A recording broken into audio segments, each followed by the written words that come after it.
Hey guys, and welcome back to Front Boards and Four Baggers, episode 27. I'm Eddie with Cornhole Bag Reviews, and we got Corbin with Corbin's Cornhole Reviews.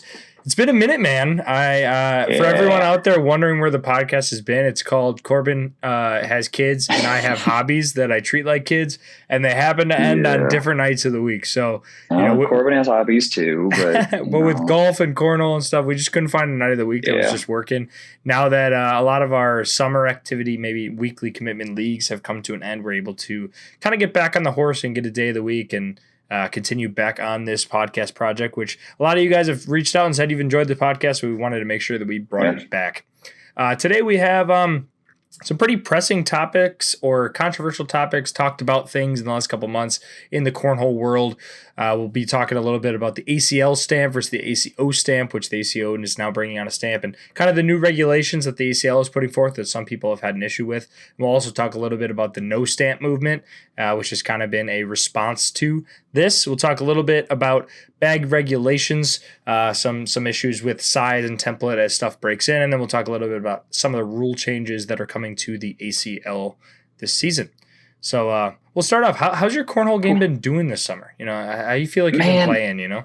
Oh, man, such a bad time to even talk about this. We just had the conference championship on Saturday, and I did not throw to my potential. I was throwing so solid, literally up until that point. I was taking down blind draws. I was getting podiums like anywhere I went. Honestly, it was like I was just throwing really, really good. I was throwing a lot. And then you woke up. Go to the conference championship, and then I was like, ha, ha, ha. You're still dreaming, thinking you're going to beat me. Yeah, sure. I went to the conference championship and like started out okay, through 765. I was like, all right, I squeaked a win like 22-19. And then next game I threw an 8-8, and I was like, cool, I'm back. Let's go. And then I just ran into just two powerhouses. I was like, okay, well, that was fun. So, overall, it was still a good experience and stuff. Just I got to put in more work. That's all it comes down to, got to keep throwing, got to keep grinding. I'm finding bags that I really like, which is super helpful. It's, how it is. You're throwing 20 different bags sometimes. Right. And it's just, I've narrowed in on a good 3 or 4 that I'm constantly bringing with me and that I'm really, really comfortable with. So that's super helpful. But overall, been pretty good. I'm throwing a lot better, so I'm ready for the next season to come up. I'm excited. I feel like locally for me, I've been constantly getting. I think it's just I don't have any pressure in these like events that aren't like big events, especially going to. I was just out at the throwdown. I was just out at the throwdown in California, and my 2 losses were to Josh Thielen and his partner, and then to Tanner Halbert and Eric Zockline. So like no shame in that, right? And we put up I scored points in both the games, throwing in the win. So it's like if you could play that, then you go to like a tournament in Minnesota for me, and it's like yes, there's still pressure points in games, but it's just wow, I can score points on Tanner Halbert. I can score points on anybody, Sure. So I feel like I've been playing. We have the Minnesota State Championships coming up in like 3 weeks here in October. So I hope that it's been culminating to me doing super well. I think, from me starting playing bags a year ago, basically till I am now, I think it's like only been an upward trajectory. So hopefully I can keep that movement going. But it's been pretty good in the summer. I feel like I've had pretty good success in the tournaments that I've decided to go to. Which if you still put out videos, I could see how well you're throwing. Yeah, whatever. 1 month hiatus. Dude, I'm not kidding. I had this sickness where like every time I would talk, I would just have a coughing attack. So like I would turn on the camera and I'm just like, yep, that's gone. All right, cool. That's not gonna work. So like, and it was bad enough that I made a post about it, basically saying like, sorry, I've been gone for so long. I'm like, I literally can't record. I can't do anything. Yeah. And then I was in Cali and Vegas for 2 weeks. So I'm back on the horse. I got a bunch of stuff locked in. I just have to, get the motivation. And there's been other things taking up my time, which we'll get into later in the podcast even. But let's start a little bit with the Acl Stamp. So 99% of people like here should know what an Acl that are listening to this podcast probably know. But here's a 21, 22 stamps. This is last year's. Here's the new stamp coming this year. You got Acl 23, got one of them too. Acl 23. So kind of this, it's not same, but the same stamp that you guys kind of know from most of the major companies that you're going to see out there, but a little bit different in who can now join to become a new stamped company. So last year we really saw the boom of new companies coming in. I mean, if you look at the ACL stamp list, it's something like 60 to 80 companies or something like that. And I even heard that there's hundreds more that were applying that just got denied or didn't get brought in. So they're trying to, with this new tier system, I can understand why they're trying to do it. I mean, they're a business that's in the business to make money, and they're basically saying like, hey, if you supported us from the beginning, you're in. If you want to get in, like pay up or shut up kind of thing is how these numbers come across. So it's a tier system is how the ACL is now. And this is for people that want to get in now that aren't already in. So your ultras, your all cornholes, they're already in. But people that want to get in now, it's a tier system, tier 1, 2, 3, 4. Basically, the way they're tiering it is, tier 1, you're looking at all cornhole, fire, ultra, anyone who can make crap loads of bags at a massive scale. Automated sewing machines, they're pumping out thousands of bags a month, and that's what they need to be able to do. They need to be able to generate a huge licensing revenue. But look at a company like Zero Gravity, which had a lot of not in the drama that they had, but when I say if all these investors with a lot of money are seeing cornhole and they want to come in and start a company now, and they want to have that big industrial machine, kind of like what Fire has, where they just pump out bags, you're now paying a $20,000 entrance fee just for the application. That's just to apply. Just to apply for tier 1, and then you're paying $2,000 per Pro Stamp bag. Right. So that's for that big tier 1. You're looking at, and you can have 15 Pro Stamped bags. Correct. But you're paying $2,000 per model that you want per bag, plus $200 per year to list each bag. So initial investment's $50,000. 40 to 50 grand for a big tier 1. Correct. It's insane. Tier 2, it says minimum capacity. You need to be able to make 200 sets of bags per week. So still a very large commitment. I think now we're looking at, cornhole scenario level, which, I mean, we're not even going to get into that and who makes their bags now. But like the levels of people that are like, all right, I'm not a big time, but I have somewhat of a process. Maybe think like Dragon bags, because I know he still makes a lot of his own bags, but he could probably pump out sets at about this rate. You need to be able to bring the ACL $5,000 a year of revenue, at least, which is their royalty fees off your bag. So basically you got to be selling, what is that, like 50 to $100K worth of revenue at least, just on bags. Yeah. And you're only allowed to have 5 ACL Pro Stamp bags. And that application fee is $10,000. So now you're looking at, okay, so you're a reasonably sized person wanting to get in. This is, I think, the more reasonable tier that people are upset about of people wanting to get in. You're looking at 15 to 20K probably to realistically get into this tier. So we're saying 15 to 20K plus 15% of all net bag sales goes to the ACL. So you got to have 20K up front, and then 15% of your bottom line is gone. So you're going to see a lot of, and some companies are tier 3 now. That's why you're seeing some more comp stamp bags. I'm talking like Name Brand Bag Co. T&T is now ACL stamped. Like some of these really small guys that got into the ACL, a lot of people want them to get into the ACL, but at the same time, it's a big investment and a big future investment. And the fact that they changed, anyone who didn't know the process last year, Pro Stamp bags were 15% revenue, and comp stamp bags were a little bit less, and I believe that's still how it is. But still, even at the next tier, so tier 3, you can only have comp stamp bags, and it's crazy how low these numbers get, right? Where it's like minimum, like tier 2, you have to be able to make 200 sets a week. Tier 3, you only have to make 25 sets a week, right? Yep. So like that's just like a dude in his garage, right? It could be someone in their basement garage. Yep, absolutely. But you can only have comp, and the application fee is $2,500. So that's why you're seeing some new companies have a lot of comp stamp stuff. It's like, all right, I'm basically paying $5,000 to get in, plus 10% of my bag sales, because comp bags are only 10%, to be able to get in and start doing ACL stamp. I can understand why people want to get the stamp. I feel like there's an understanding that stamp bags are better. What I worry about with this system, especially this tier 3 comp thing, is that I feel we're in a world where people only care about the Pro Stamp just because of lack of understanding about the comp stamp. Yeah, and can we talk about that for a second? Yeah. Why don't you explain the difference between pro and comp and what it actually means? And you can correct me if I'm wrong on this. My understanding is the only time a Pro Stamp is needed is if a pro is throwing a bag at a national event only. Pro Invitational, yeah. Or Pro Invitational, sure. Right. So I think shootouts are fit in there too. Correct. Yeah. But if a pro is throwing a bag at an open, It can be comp stamped. Doesn't matter. They can throw comp stamp bags at local blind draws. They can throw comp stamp bags whenever the hell they want, just not at pro specific events, right? So even that aside, say you're a smaller company that doesn't even have a pro, you don't want pros, you're just getting into it. I see no issue whatsoever with this tier 3. You're getting in, you're getting comp stamps that everybody can play with. And then if you gain a ton of traction, you start getting bigger, you might want pros. Well, you can apply to get that'd be tier 2 because you're allowed to have ACL pro models there. Right. So, I could see a company going that route if they're smaller and they start gaining a lot of traction, getting bigger, getting a lot of revenue. They're like, cool, I can actually afford this now. I'm going to go for this pro. Now I can have sponsored pros if I want my name on, big names, if they want to sponsor on, whoever. Right.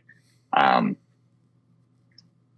like tier 3 myself because there's no difference in how the bag is made. There's no difference in the materials of the bag, the quality of the bag, nothing. The difference is the stamp on the bag. Right. And that's where I think that I don't think tier 3 is worth it. And the reason I say that is because you don't? No, I don't think. Okay. If you're going to go tier 3, I say you take one of the other options that we're going to talk about later, which is either no stamp or ACO stamp. And the reason I say that is because if you're just trying to use it to grow, I think you're joining a market that, 1, you don't have any pros for marketing. 2, you don't have the pro stamp, which I think people, like the people listening to this podcast, might know the difference because they're a dedicated Cornhole viewer looking at this. So the information is someone who's just like picks up 2 bags and they're just like, oh, these ones are pro, I'm going to buy these. And they're probably the same price. So why would you buy the comp one? So you're paying this like 10K entry fee, 5 to 10K entry fee, plus 10% of all your net sales to increase a little bit of marketing revenue, maybe, because you can say, hey, I'm an ACL manufacturer.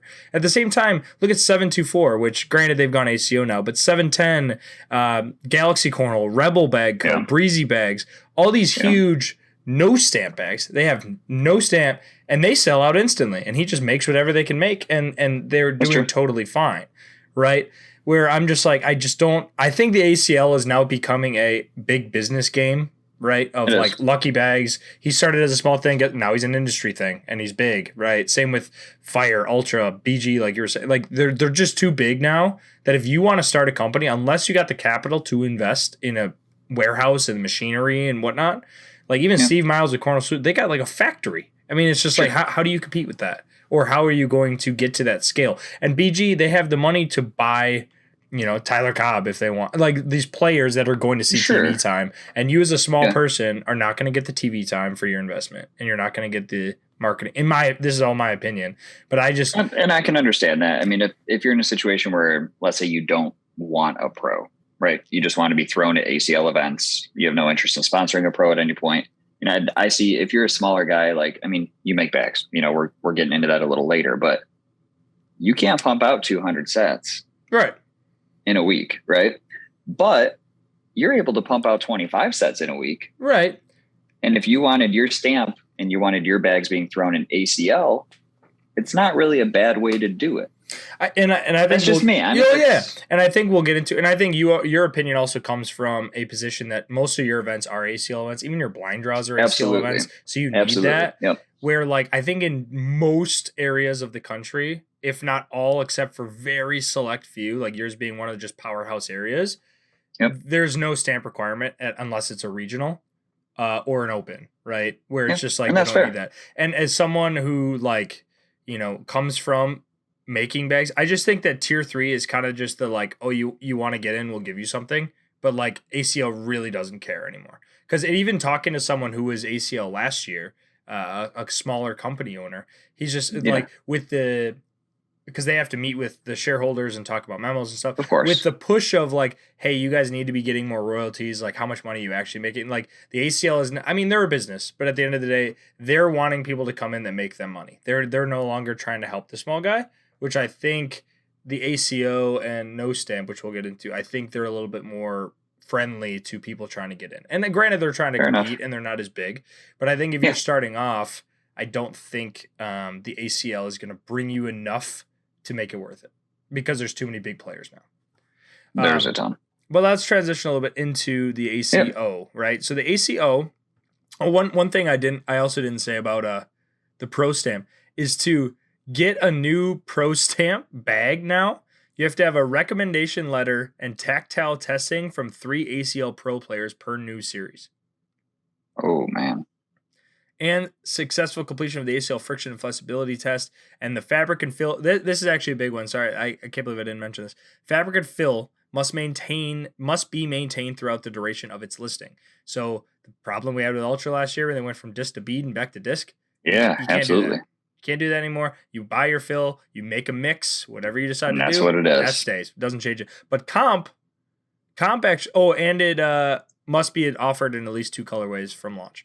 But then comp, you're allowed to, fabric must stay the same, but you can vary your fill as long as it maintains the core characteristics of floppiness, bigness, that kind of thing.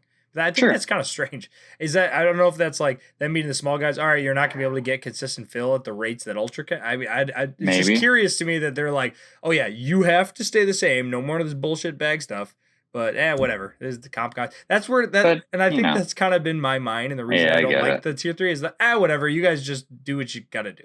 You know, where it's not like, oh, you're part of the Ultra all corner, which I feel like in the last couple of years is kind of like you're an ACL company, like that's what you're doing, like you're part of this. Now it's just kind of like, oh, you don't make us $20,000 a year, $30,000 a year, whatever. You know, like, you know, which their business, I get it, but of course ACO.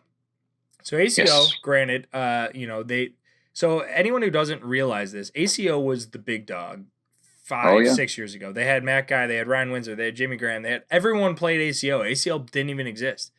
The ACL has just been ran more like a business, and they came in, they got a TV deal, they've increased exposure, they've gotten bigger prize pools, better sponsors, so now they're the big dog, right? But ACO has kind of just hasn't grown with the times, and I think this stamp is their first thing to try to compete with ACL from a monetization standpoint and from a like, hey, pick a side. Like, do you want to support ACL? Do you want to support ACO from a company standpoint? But I think their pricing model is a lot more friendly to anyone coming in, which is why you're going to see a lot of that were non-stamped or smaller guys have an ACO stamp. They do a tier system too, tier 1, 2, 3, 4. Prices are $5,000, $2,500, $1,500, and $500. But the good part about it is at the $500 tier, tier 4, you can stamp as many bags as you want. You just have to send in 2 sets to get approved, and you get on their website on like the back page, just your name listed on there.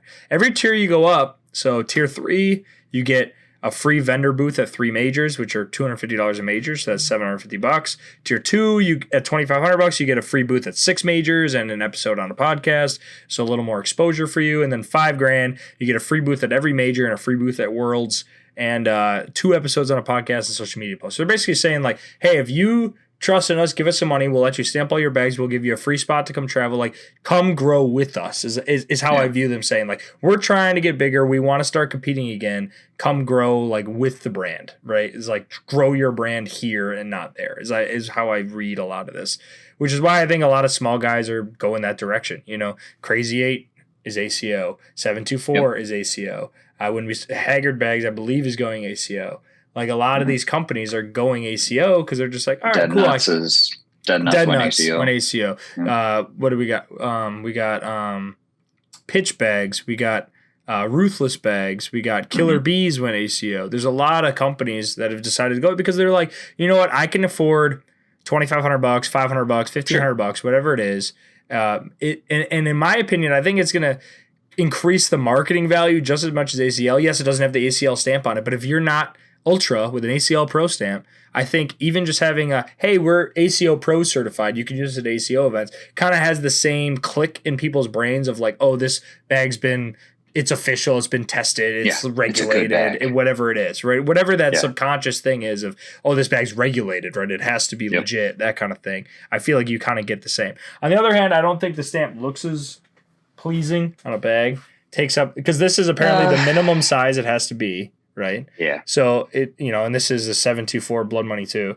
But a lot of people wish it wasn't on here because it's a little big and bulky. Yeah. But you know, they got to do what they got to do. You know, they want to be on there. That's the whole point of them having the stamp, right? Mm-hmm. But I don't know. What is your opinion on the ACO stamp? Granted, you don't have a lot of ACO events, but do you understand why? Maybe we do have ACO in the area. I just haven't ever attended it. I like the money part of it better. I mean, I like that they're not charging any royalties on your sales. Right. That's huge. It's actually way bigger than people think it is. It's so gigantic. It's disgusting, the checks that these companies cut the ACL for royalties. It's almost like all your taxes. Like it's basically now you're paying 50% taxes instead of 35%. Just double taxing, taxes. Crazy amount. I mean, look at a set of Ultra, right? You get your. I mean, granted, I think it goes off the 85 and not the shipping price, right? Just the stock 85. But let's say they sell a set for 125. You know what it is after a day or two. Yeah. Right. So 15% of 125, what, $12.50 plus 6? It's like $19. So if Ultra sells 1,000 sets of Vipers in a drop, I mean that might be excessive Viper hours. I don't know how many it is. Maybe 200, right?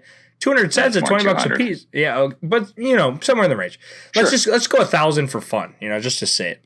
Absolutely. Even they're cutting the ACL a check for $20,000 for a single drop.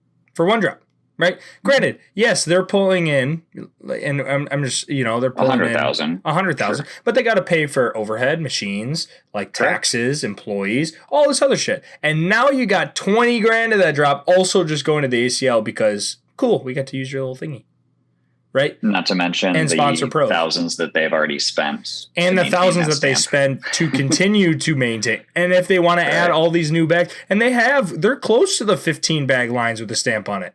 So $200 a bag per year. I mean, you're looking at like just another $3,000 off the top, just a list. You're looking at $2,000 per bag if you want to keep adding these 23 bags that they're adding, like Widow R, Viper R, Yep. I mean, so even a company as big as Ultra, which is pulling in a good amount of money, I'm sure, that's still a large chunk of money a year. I gotta believe they're sending $500,000 a year in royalties. I mean, on bag sales, and BG's probably close to the same.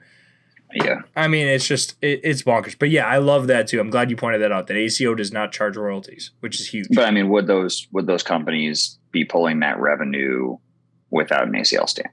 Well, those companies, no. Now that they're in the state that they're in, I agree with you. So but they were in at a point. Hands are a little tied, right? And they were in at a point that they were able to get some of the top players, got tons of exposure. I mean, look at Lucky. I've talked to so many people, and even people in the industry, that say Lucky got Trey Birchfield the year that he exploded and was the world champ throwing Surefires. And anyone who was in the bag hobby last September when I was getting in, you could not get Surefires. People were selling them for like $180 a set because you couldn't get Surefires. And then they've changed a little bit because they changed their manufacturing process. But that was a guy who was outsourcing a small amount of bags to these little local things and couldn't sell enough, and now has scaled to be one of the biggest bag companies. And one of the biggest, Mike Hennessey's one of the biggest faces at all these events, and people know him and stuff like that in like less than a year, right? Yeah. So yes, the platform helped him do that. But I think we're at a current stage now that it's going to be really difficult to get a player that will break out in that manner, that doesn't get lucky like Gladiator, that you find Mark Richards and Philip Lopez that just freaking like are the greatest player with the greatest season throwing King Cheetahs. And not saying King Cheetahs aren't good. I have a set right here. Love my King Cheetahs, and I love Gladiator. Eddie 10 for 10% off. Got to chill a little bit. It's going to be very difficult unless you get that kind of, I don't even want to say luck, but kind of luck that you just get a dude that has a name and is that isn't good. That what sponsorship is kind of about? I mean, you're following players. I mean, there's going to be the Birchfields, the Wootons, the Windsors. I mean, Windsor sponsors himself, but you know who I'm talking about. Matt Guy, Jamie Graham, all that. There's going to be the solid top 10 players that are just going to stay. Right. But you're looking for that up and comer. You're like, who can I get that's going to be a little cheaper, but could do really good? But I'm saying, like, now in the current state the ACL is, if you're trying to get in now, I don't think you even get the opportunities to get those players, because the salaries people are asking for now are, I mean, I agree. Okay, so you're paying $20K to get in to throw the bags. How much you got to pay a player salary plus free bags, plus free swag, plus travel, all this kind of stuff, just to get a player that might do okay and might do good, might get you a little exposure? And even Gladiator, right, have the number one player in the world, and I gotta think it has helped their sales, 100%. But it did not do what Lucky did. It did not. You couldn't not get King Cheetahs. They weren't sold out where you couldn't even get them, right? No. So I think we're past the stage of like just one thing happening that makes a company all of a sudden it was completely worth every dollar we've ever spent, right? Especially being a new company, and the royalties and everything on top of that.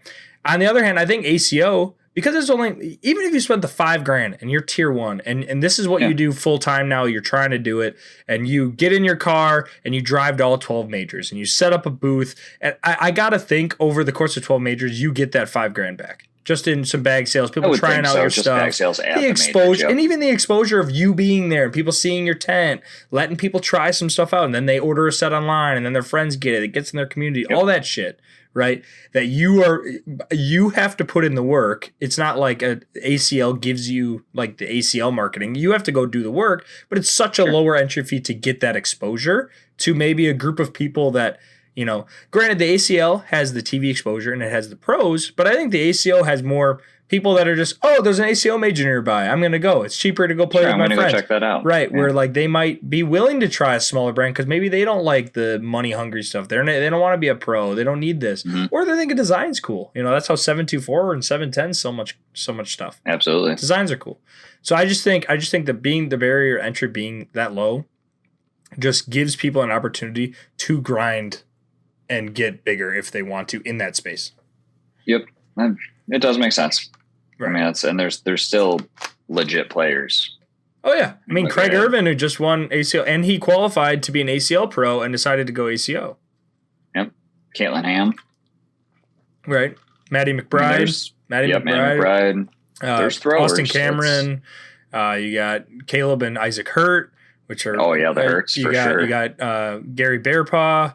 Or you got, there's a Fergie. There's a lot of really good throwers in ACO. Absolutely. ACO is not a cakewalk. Anyone who thinks like, it's just like, there's no good players in ACO. I'm just going to go and win. Like, no. No, there's a smaller amount of good players than ACL, and no one will refute that, right? And but I also think there's a couple players in ACO that could easily go in ACL and have decent results and beat a lot of the good players.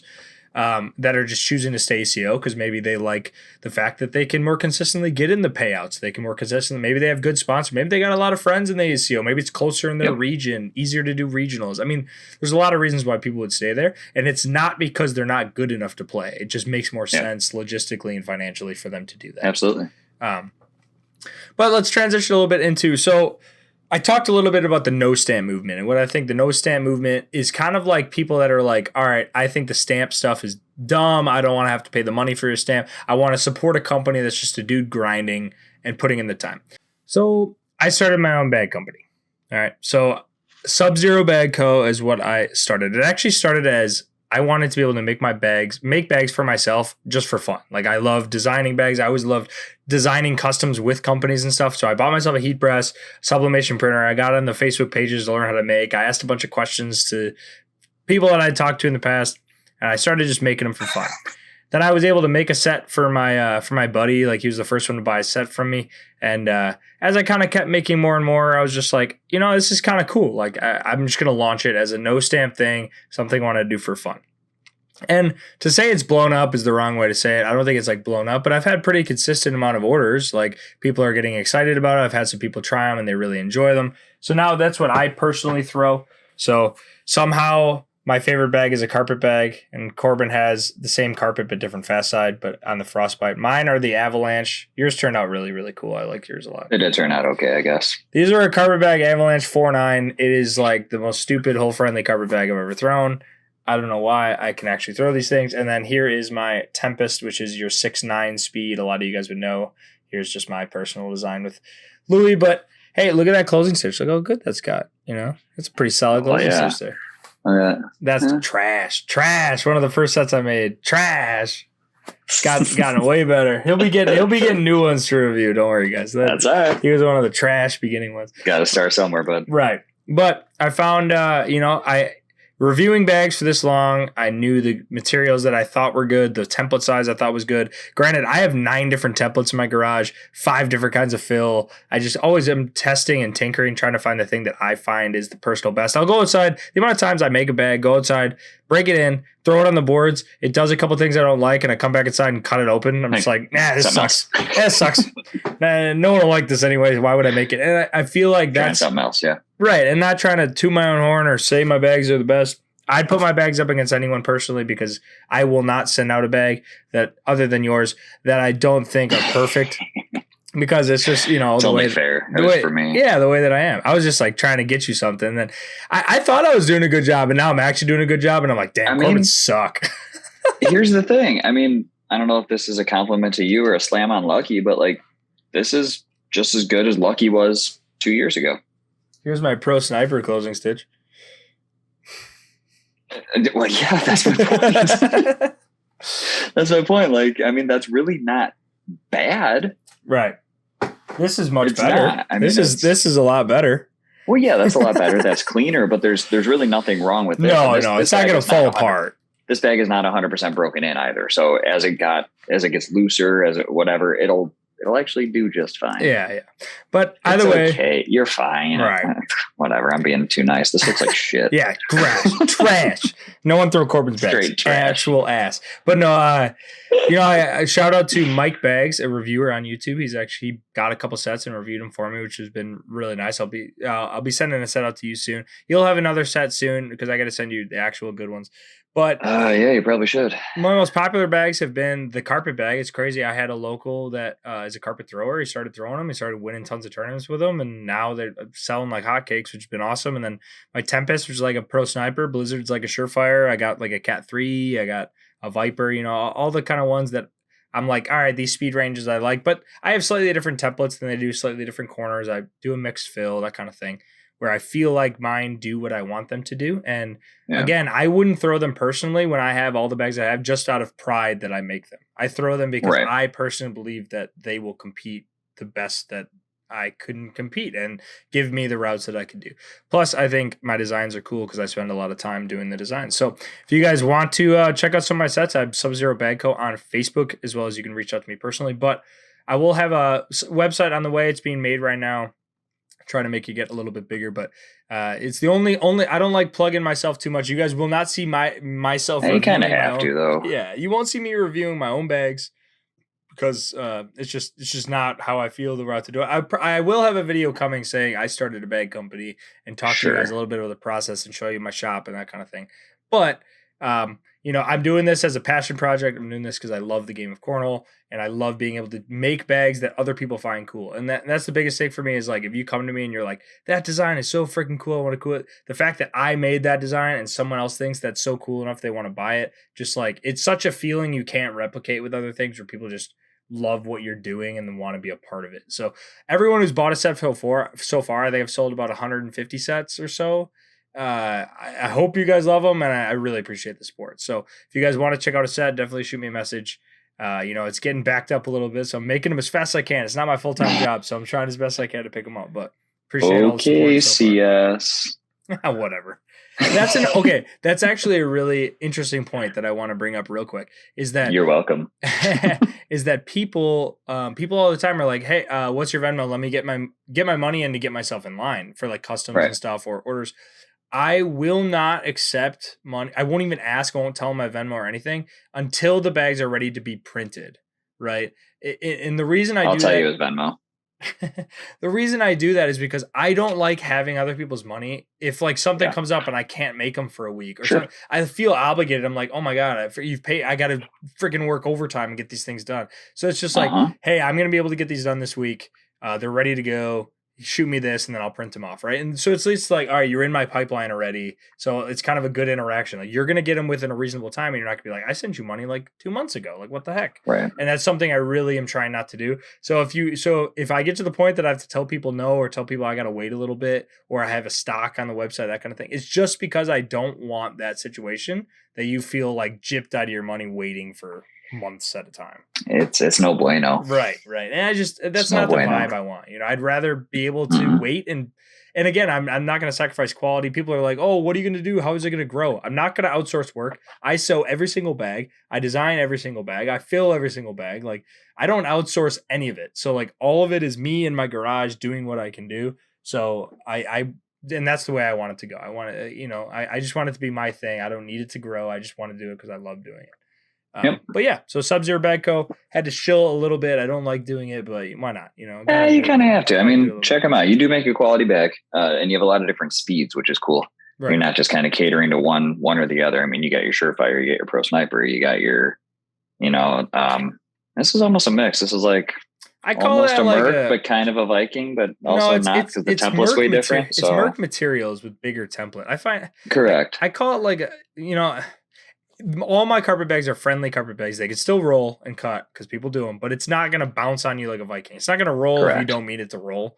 So if you don't, and people get them, if you don't know how to roll, you ain't going to roll these things.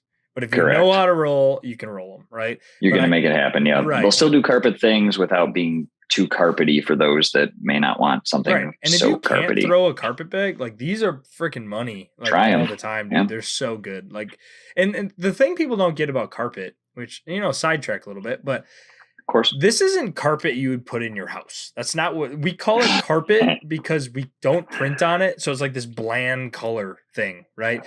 It's a material made out of a substance called polypropylene that you cannot heat press because it will burn. Right. So we just call it carpet because it's like, it's a blank thing on the bottom. Right. But like, it's not carpet. So like you're used to throwing a Viper, right, with that soft feeling material on the underside. Carpet's just another soft feeling material. We just can't print it. So like if you can have you tried to print it? Yeah, it burns. Just to see what happens. It makes your whole garage smell like terrible.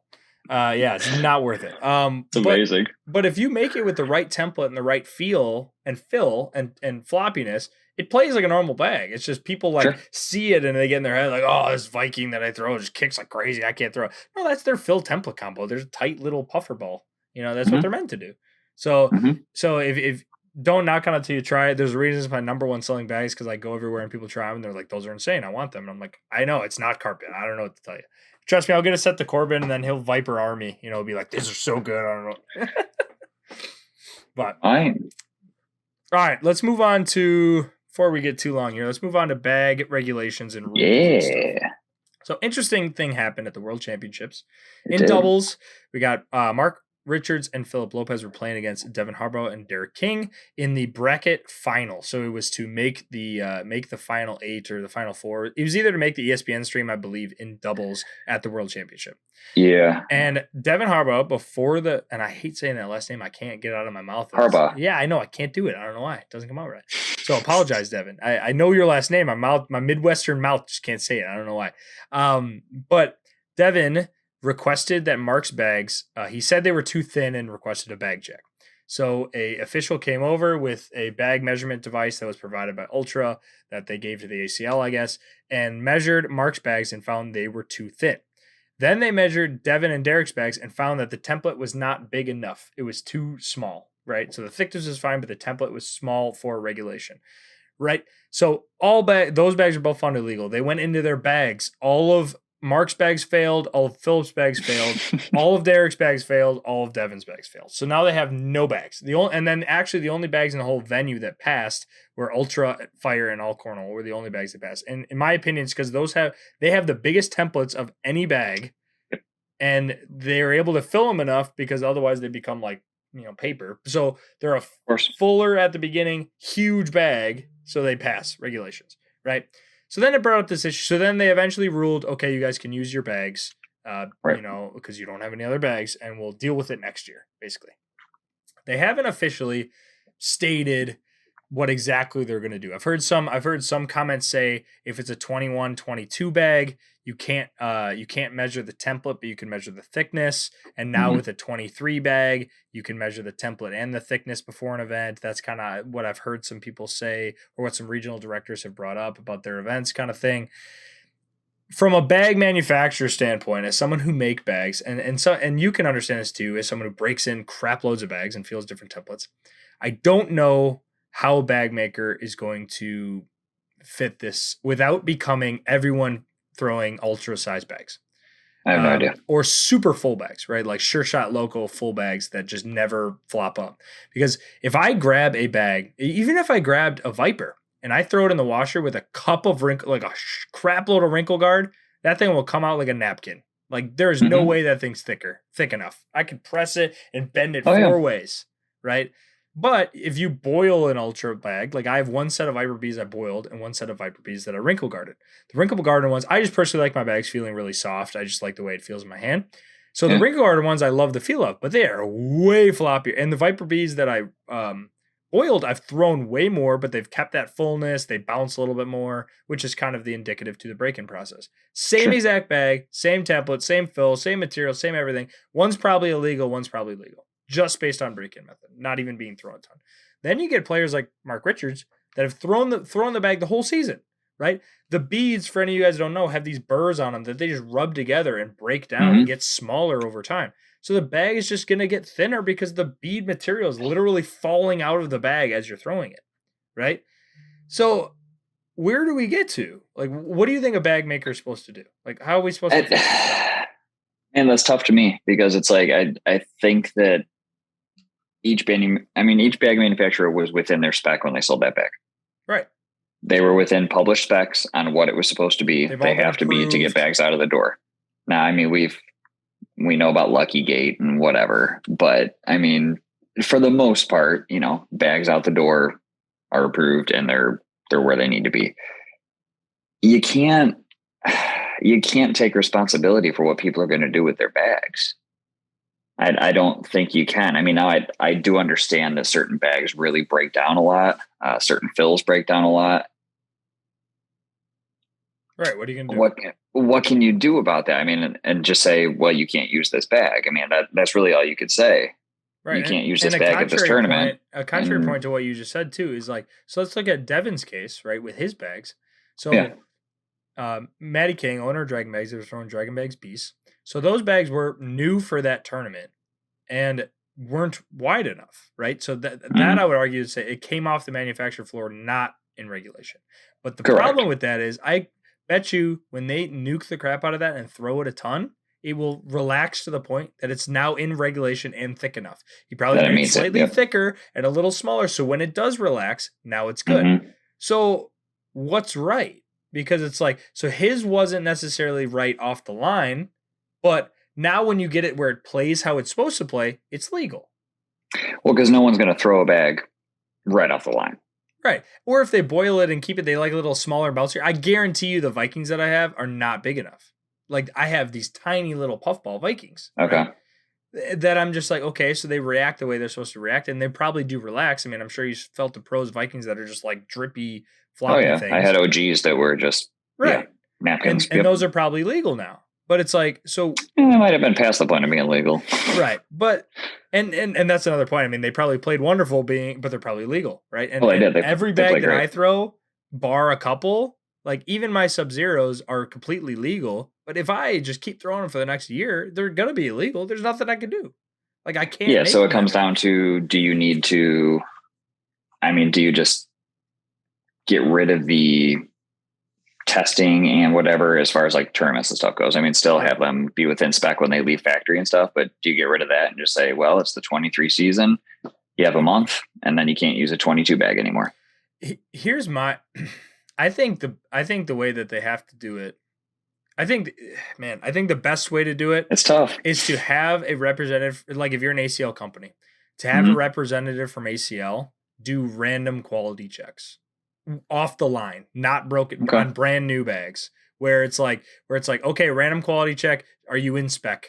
Great. Now we can't test at tournaments. It's just these bags were legal. If the players do something to alter it, or if they just break it in a ton, it's like, because we're in a sport that the material, you don't have a football that just randomly loses material over time that's no longer legal. Right. I mean, a football just needs to be pumped up enough and they test it before the game, right? So if you test it off the line, like this is correct, I feel like you have to make the choice of that's no longer, you can't test it now. Because who's throwing a brand new bag and's been like, I'm going to beat someone who's throwing a drippy bag? No, they're crap, right? Brand new. Anyone, and it's funny too, I actually, with Sub-Zero, I offer break-in, like pre-break-in. And almost for my avalanches, my carpet bags, and all my carpet bags, I almost like recommend it. Like, hey, can I break in your bags? Because you're going to get these and try to throw them, and they're going to feel like garbage. And then if I break them in for you, you're going to be like, these bags are amazing just because of the way that it plays. And it's like, so anyone who's just getting into the hobby that gets it, they're like, oh man, I spent $130 on my new Vipers. Guess what? A new Viper out of the package feels like waxy plastic crap. Feels pretty bad, yeah. And then you throw someone's friggin' nuked, like Jordan Powers' crazy broken pink Viper C's, and you'd be like, this is one of the best bags ever. And it's just like, yeah, well, he's put 2,000 games on them. Like, Are they legal anymore? Maybe not. So Yeah, I feel like you got to pick a side. You got to pick a side. I don't know if there's a right answer. I mean, does it need to be legal as they're throwing, or does it need to be legal off the line? Right. I mean, it has to be both technically. Right now it does. I just think that from a manufacturing standpoint and knowing how these materials break down and knowing how break-in works and not being able to monitor that, I think random quality checks, we're not like asking them, hey, mail us a set of your bags, because then you just make sure that's illegal. But like either buying a set anonymously or showing up to the factory or, like something random. I don't know how they're going to do it, but in a way that it's just like, hey, are you producing these all legally? Like, are they always legal? Do you have a good process in place that keeps them always legal? Then okay, we get to tournaments and it's just like, it has the stamp, it's legal. And in my opinion, the funniest part about this bag regulation thing is like, aren't you paying like 40 grand to get something on your bag that basically says we've been tested and approved? We are legal bags to be able to use. So now if you have this future testing on stuff, and it's kind of like, then what's the damn point of the stamp? Now it's just like, it makes it even more of just a money hungry marketing tool, right? Where it's like, this doesn't even prove that the bags are legal. So, or legal in these random terms that we're calling legal, right? Like, because we don't even have a legal right now. I think that you can get into, even if it's not broken in artificially, right? Because we talked about it, like, I mean, conditioners, softeners, whatever else, a lot of that stuff is going to loosen the fabric. Of course, that's what it's supposed to do. That's going to make the bag bigger, looser, eventually thinner, because you got more space to spread out, right? What's to say that someone throwing a bag for 1,000 games doesn't do the same thing? Right. And what's to say that the material's going to get beat up every single time the bag hits? I mean, it's going to get looser. It's fabric. I mean, this is not indestructible stuff. Right. And what's to say that someone like a normal Joe Schmo buys a bag, throws 1,000 games on it, and then wants to go play an ACL event? They're like, sorry, you got to buy new bags. He's like, then why the hell did I buy these bags? Pro players can, like, if they got to the point that they had to get a new bag every tournament and break them in before the tournament and keep them just right below legal to where they played good, they could get free bags every single time, like pros could. Yeah, pros that sounds so crappy, though. It does, but how else do you do it? If bags naturally break down, like Series Vipers, everything would fail, dude. They're like paper, for sure, right? And granted, those aren't stamped, but even I guarantee you, if you walked in the door tomorrow to the 256 pros, tested 256 bags, you'd have like 10 that pass. Probably. Just because of the way stuff breaks in. And I guarantee you, pros aren't throwing a bag unless that thing is destroyed. Because then it plays good, right? You're not going to throw it new. So how do you get there? And do you think we get to a point? I mean, I think really this question really depends on the changes or how they're going to enforce it.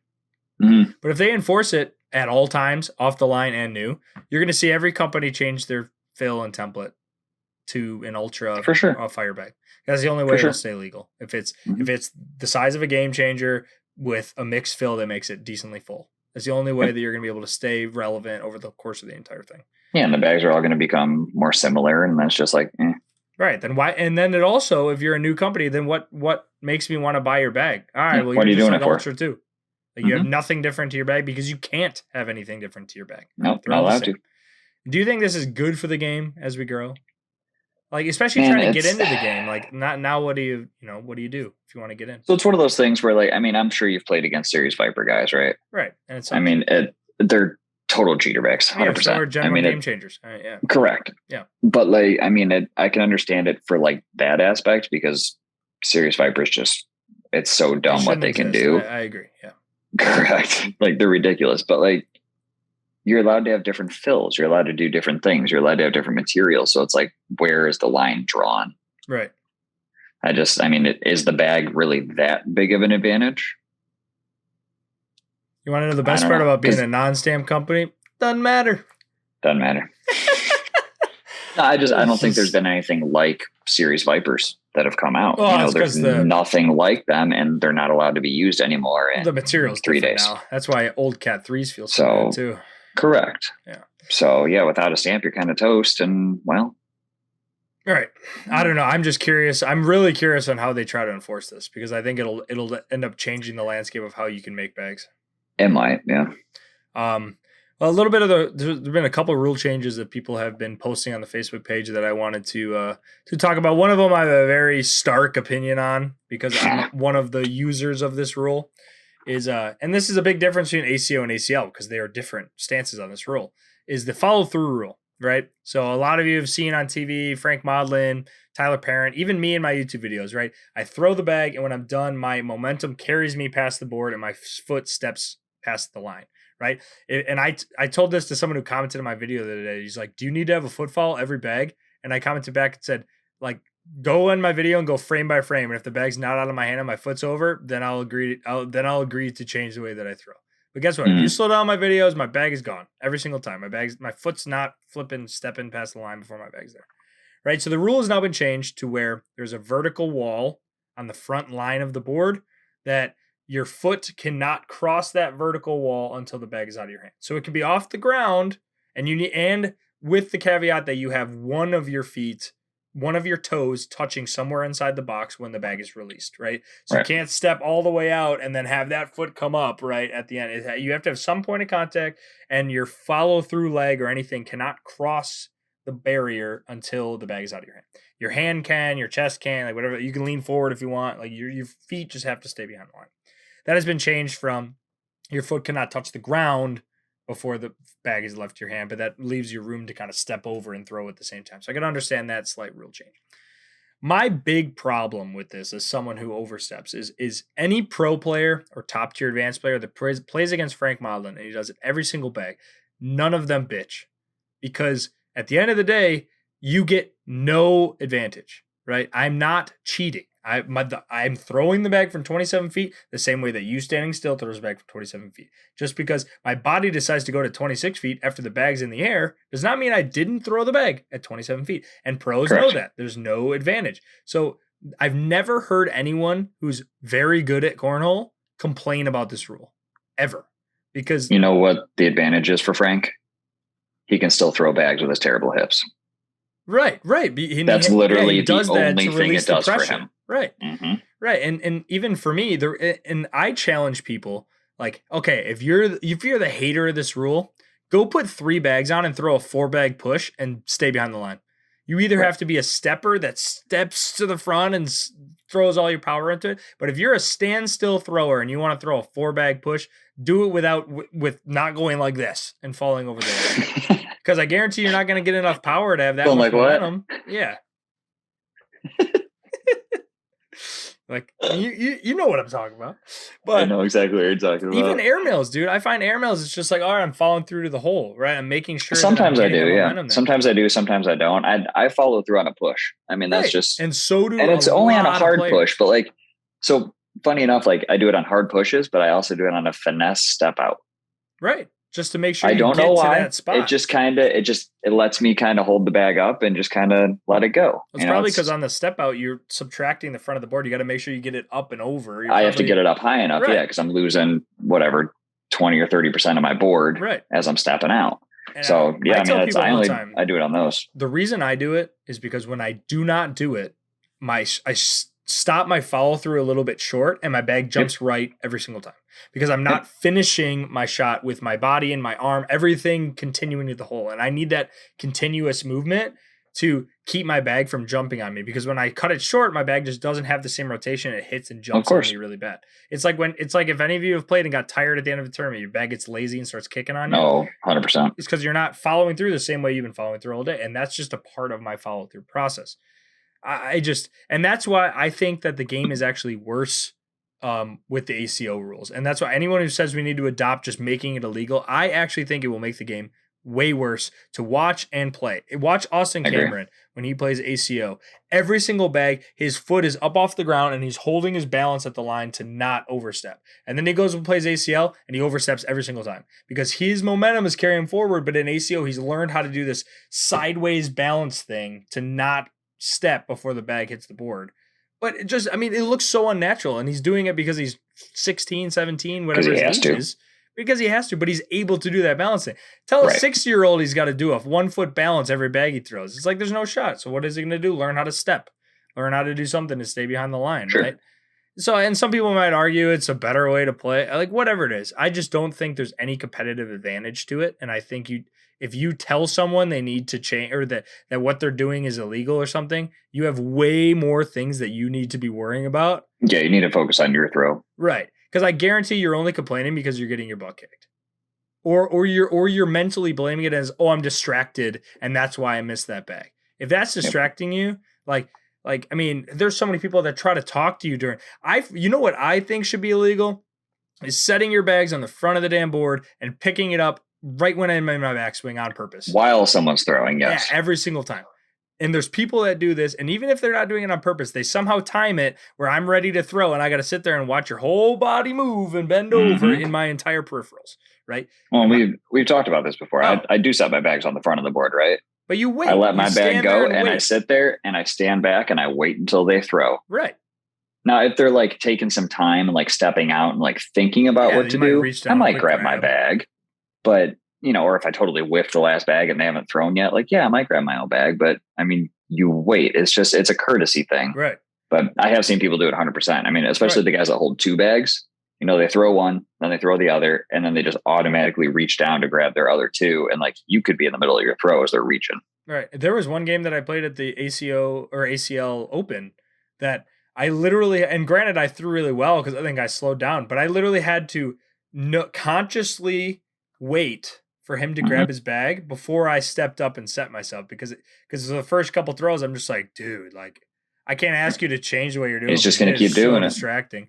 So I think that is 100 times worse than like, I don't know if you've ever watched Frank Modlin or even me throwing my videos. I throw, step back. Like I don't step out, open a candy bar, drink a beer, have a conversation, then get back to the line. It's like a little foot movement. You have to get back within 3 seconds, correct? You got to get back before the next person releases their bag, but they have to wait until your bag has come to rest. So, correct. So, I mean, if I throw, step back, a lot of time my bag's not even to the board yet. I'm not stepping and watching it fly over there, right? Right. But I mean, they're saying that basically is like, you can't let it go, take a couple steps forward, it slides in the hole, you take like 20 seconds to get back to the line. It's like, all right. And again, all of these rules are, you have to be called out on it. Like they have to call an official over to watch your step to make sure you're not stepping early. So it's kind of like, as long as you're doing everything within common courtesy, no one's going to call you out until it starts to get overly distracting for that person. Well, but that kind of is a little segue into also the lane discussion that you wanted to have. Yeah. Like I forgot I didn't add that in here as well. No, you didn't, but I added it for you. Oh, well, the only part of your body that's allowed to cross the middle line of the board is your arm. So if you're inside and your arm comes over the middle of the board, that's allowed. Any other extremity that crosses the line is considered illegal. And by the way, and this we'll talk about the punishments in a second when we talk about shot clock, because they changed the rule for the shot clock, which is the last rule we want to get into today, which is before, when the opponent's bag came to rest, you had 20 seconds to throw your next bag. And now it's down to 12 seconds, but I think is a little bit extreme of a cut. A lot of people have been saying it should be 15. 12 is actually pretty low. Like if you watch, like we had a conversation, like Jamie Graham thinking about a shot, like should I roll, should I airmail, flipping it 6-7 times? He'll easily go over 12 seconds at some point. Right. And if you want to be a jerk and call someone out, so here's how it works. You can. If I say, hey, I believe Corbin is continuously playing slow, I want an official over here to call shot clock. An official comes over. He then will now have a shot clock for both players for the remainder of the game. If you fail a shot clock, so if your bag is not gone 12 seconds after the bag comes to rest, and you have any timeouts remaining, your timeout is taken for that shot because you're basically taking a timeout unintentionally, per se. Yep. If you don't have a timeout, that bag is sacrificed. Another interesting rule that goes same with the step over line rule. If an official's there and they deem your bag to be illegal, so you either stepped over the line too early or you passed the shot clock and you were called on it before you threw, but you still let the bag go, or with the step, you broke the rule when you threw the bag, that bag is forfeited. But if it hits the board and makes any action to the board that benefits you in a point way, so if you knock one of your own bags in, knock your opponent's bag off, that bag you threw is removed, and the points that you scored from that interaction are negated from your score at the end of the round. So it's not like picking up your bags in this sense where you just lose everything, right? Where your opponent gets a 12 and you get whatever you have in the hole, but you sacrifice that bag in anything that you dealt with. The contrary is if you follow through and step over to your opponent's lane And it does say in the rules that if an official deems it as you did it on purpose to be intentionally distracting or get into their way, then they can do the full sacrificial rule where you give up a 12 and you only get what you have in the hole, the same way as picking up the bags too early is referenced to, as well as the lane marker. So they do say that in doubles, you have 45 seconds from the end of one round to start the next round, and you have a minute in singles to end the round, walk down, and start the next round. You have 1 minute. Right. So it's the same. So if you do call shot clock, that's also part of the shot clock is that's going to be watched. Continuation. Yeah. Right. So I think seems like a long time. Yeah, but you walk down, pick up the bags. I mean, blah, blah, blah. And especially in singles, I think it'll go quick. But I guess on the contrary point, or on what happened to Devin in that bag call out thing, I think people need to realize on the shot clock thing is before you decide that you want to call shot clock on someone, know that 12 seconds isn't that long. Know that 12 seconds isn't that long, and if you want to think about a shot, they will call it on you too. So I think unless it's like to a point of my gameplay is being hindered because this dude's taking 30 seconds to think about every single shot, I don't see it being called. And if it does get called, and I mean, I think people could call it if they want to be a stickler. Like Noah Wooten made a joke that he's like you bitch better be ready. I'm counting to 12 in my head as practice. Oh yeah, no, he's like I'm pacing this thing out already. Do I think we get to the point that they actually call it? I think it has to be pretty extreme for that. Probably not. It's going to have to be extreme. So I don't think the rule changes will change too much unless it's like a severe case. But I just wanted to get it out there that I think if you're one at a local event or on my damn YouTube videos to call out my stupid overstep, either read the rules and figure it out or get better at the game, because there's way more things you need to worry about than my damn foot falling through. There really are. And, and like I've never played against anybody good that said it was an issue ever. No.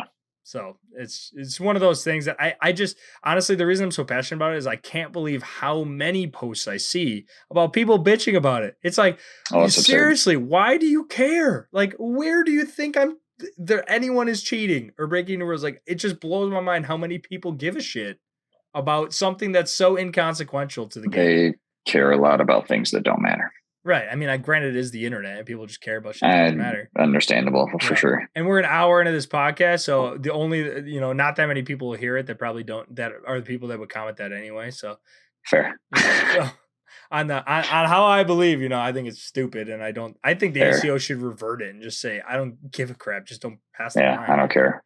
Do what you want. Right. So either way, so those are the so we got. It's one I want to say before we conclude it. It's nice to be back, man. It's nice to talk to you. I feel like we haven't talked in like 3 months. It's like I just like. And, okay, that's not even true. We talked on the phone 3 hours ago. I know we talk, but it's not like I get to just talk about cornhole. Well, that's true. It's normally you just call me to tell me how cool your bags are, and I'm like, yeah, that's okay. That's great. True. You call me to tell me I need to throw Viper R's, and I'm like, whatever. I have not done that to you. I may have done that to you, and you did get some. Yeah, I know, and they're good. They're pretty good. They're pretty good. I personally think they're too floppy because my hands are tiny. So I struggle to throw them consistently. I want something with a little more grip. Mine are gone though, gone. Well, yeah, yours are wrecked. Mine are not. Right. And granted, they melt. Like my buddy who throws a lot of ultra, he's like, these are the best bags I've ever thrown, and they play really, really good. I just personally, they're pretty good. Yeah, they're pretty good. But I've had a lot of people like that. My doubles partner doesn't love them. Right. I haven't had anyone tell me the avalanches were bad. It's probably because you haven't sent me a set yet. True. There we go. I can't wait for Corbin's first review of, I wanted to like these, man, do they suck? First negative review on the channel, baby. Let's wait for the mail day post. I get him in and be like, well, I got a bag of turd today.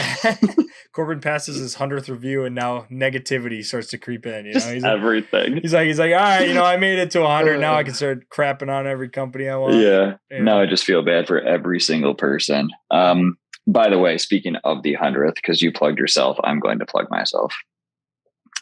Sounds terrible. Talk. It's true. My 100th episode is on Wednesday. I assume this is going to be posted Tuesday. Yeah. So my 100th episode will be tomorrow. You're not going to want to miss it. It's hilarious. And that is all I'm going to leave you with. I'm excited. Knowing what it is, I'm going to watch it on Dude, repeat, I think. it's so good. I watched it last night and I was just laughing. That's Seriously, awesome. it's so good. And on a not a segue, but on a note to that is congrats, man. That's awesome. Thank you, sir. You made it to 100 reviews. Right, man. What is that including like your break-in video and stuff like that? Nope. Or is it just Nope, these are only actual episoded reviews. Right. So you had 100. Do you know how many videos you posted overall? Not off the top of my head. Like 110, 120, something like that? Probably somewhere in there. I mean, because I've done some little midweek stuff. I've done little like mini chapter 2 stuff. Sure. I didn't include stuff like that. I only included my literal episode 1 through 99. And isn't that crazy? If I was going to tell you, like, when you started this, like that you were going to review 100 bags, would you? Like, isn't that nuts? And if I was to tell you that I had 40 more waiting. Oh, dude, I know. I mean, what's crazy to me is like granted, because I would do the tutorial stuff and some of the all the vlogs and whatnot, that I have 150 videos in a year. It's just like 150 videos, man. That's crazy. Yeah, I mean, I started this wild. I'm in my backyard throwing bags. I didn't even know what the name of it was, and now it's just like now I got shelves of bags in a bag company. You've done a year. I just hit a year. Just hit a year last week. I think I just rolled a little over like a year and a half. Right.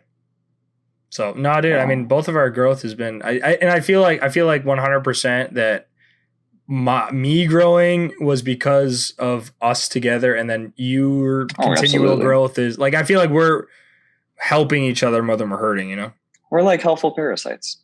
Right. Right. We just take up all of our viewers' time. Yeah, that's all it is. Yeah. You know, I mean, it's nice though. Force them to watch more of our content.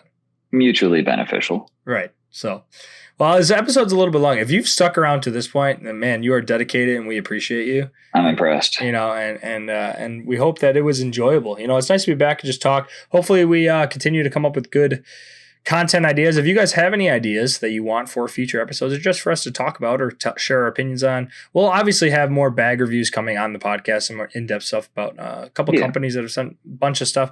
But give us some more topics or interesting things you're curious about, questions. You know, we love the AMA stuff, but also just any other topics we can dive into and do some research into.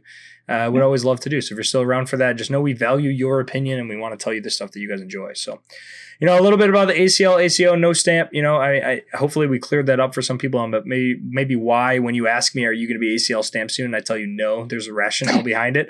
But also like bag regulations, rule changes. I think that's going to be an interesting contention point going into the season. And I part of me thinks they're going to try to avoid the topic until it pops up again. But the other part of me means they need to address it in some capacity. And I think it's going to be interesting about how they come up with, and I think the idea that they come up with will directly influence how we see bags come out in the future and what they look like. For sure.